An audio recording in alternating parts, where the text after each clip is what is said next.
Brought to you by the EveryDollar app. Start budgeting for free today. Me and my fiance are getting married. We're just doing a one-on-one ceremony, me and her, in about a month. And we had decided to fund this ourselves, and our budget was around $10,000 to $12,000. In the initial discussions, I was going to bring X amount of money. She was going to bring a significant portion, so I was going to bring around $2,500. She was going to cover the rest. When we had this discussion, when we planned this, I had decided, I had budgeted based on projected income for the month of January and how much margin I would have in my budget. That did not come to fruition, and it's created a strain because I'm not able to contribute the portion that I thought I would be able to. I'm in a very tight budget right now. I will follow that up with, I am bringing debt into this marriage. From the second we'd even discussed marriage, she's had a full look into my finances. She sees what I spend. There's nothing hidden.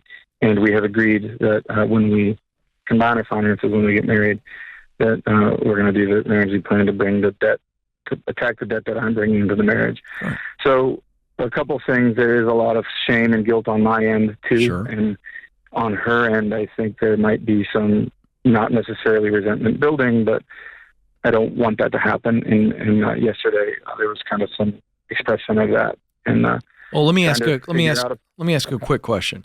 She's fully aware of your finances, and which means she's probably very fully aware of your work and how you get paid. And that it sounds like you had no control over this income. So she's disappointed, yes, but does she understand the circumstances by which the money hasn't come in like you thought it would? Yes, and that's kind of the question. All right, second question. I thought, and I don't know if, George, you heard this, so I'm coming to you, Jason. I thought you started off the call by saying we're having a one-on-one wedding. Yes, sir. We're eloping.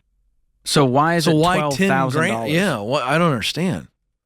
This was the kind of the dream that she had and what we had thought we could budget for. And so there's been deposits placed, airline tickets placed. SIM money already spent. That would be really hard to sort of bring up. And okay, so hold on a second. Hold on. So she had a vision for a wedding, and now we can't afford it, so now we're opting for the one-on-one at the courthouse? Well, no, it's still affordable. Just the portion that I was supposed to afford is no I just don't there. Understand, George. So what why we're changes now? $12,000. Let's say you can't give this $2,500. You can't give a dime. What changes about this wedding a month from now? What can't we do that we said we were going to do? Well, that's exactly my question. We can do it, and per our conversation last night, the sort of thought is just get it done. But my question is more relational. I don't want there to be any harbored resentment or doubt from her because I was not able to uphold my end of the bargain. Here's the third question. Is there a pattern of you making a promise, telling her something, and then it not coming to fruition? Or are you letting her down? Is this the first time this has happened? As far as I know, absolutely not, no. And 100% transparency, no. Have you told her about this yet? Just be honest with her and say, hey, listen, I was expecting this income. Oh, yeah, they talked about so that. She's already, but she expressed some, disappointment. She was upset about it, and she's obviously pretty, there's a lot of emotion already with planning a wedding and doing this. Even if it's just one-on-one, it's a big life change.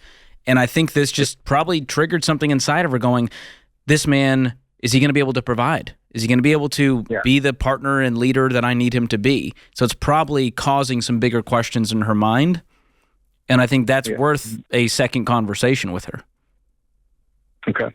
And it's the shame that I'm feeling as well. And I guess I'm just curious about how to best approach that. Well, so, okay, I think that what tangibly I can do between now and then to... Okay, so we can't really answer that until we understand what happened. What is the nature of your job? Or could you share with us briefly the circumstances that led to you not getting paid what you projected that you might? What happened? Very easily. I do two things. I'm a field inspector and I sell real estate. And my field inspection job is my main source of income. I make basically just enough to pay my bills to get by with that. And then real estate, I switched brokerages back to a brokerage that I have been affiliated with before. So when I made this change, we discussed it. I said, hey, I can either focus my attention at this real estate and see the benefits from that 3 to 6 months from now. I've done that before. I know what it looks like. Or I can, in the immediate, in the next 3 months, go get a job doing whatever on the side to stack cash for this elopement. And we decided that the first option was how I would proceed. There was about a $2,000 job through this field inspection job that I was anticipating and told would happen in January. And that money was earmarked for the elopement, and that work never came to fruition through the company that I'm working with. Okay. So you have another month to go. Is this wedding in March? Yes, sir. Okay. Yes, sir.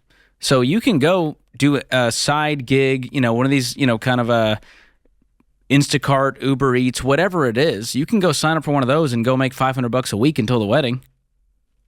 Okay. And that was, I guess, my thought. Okay, hey, do whatever it takes. I think that'll prove to her that you're serious about this. Yeah, I get it. George, that's a great suggestion. Jason, honestly, bro, you've got some self-belief issues. Okay.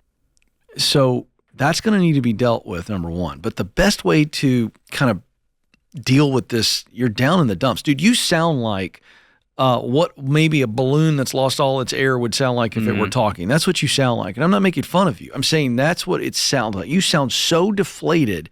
But George is right. Bro, you can make $2,500 between now and that wedding day, and I would start doing it. Okay.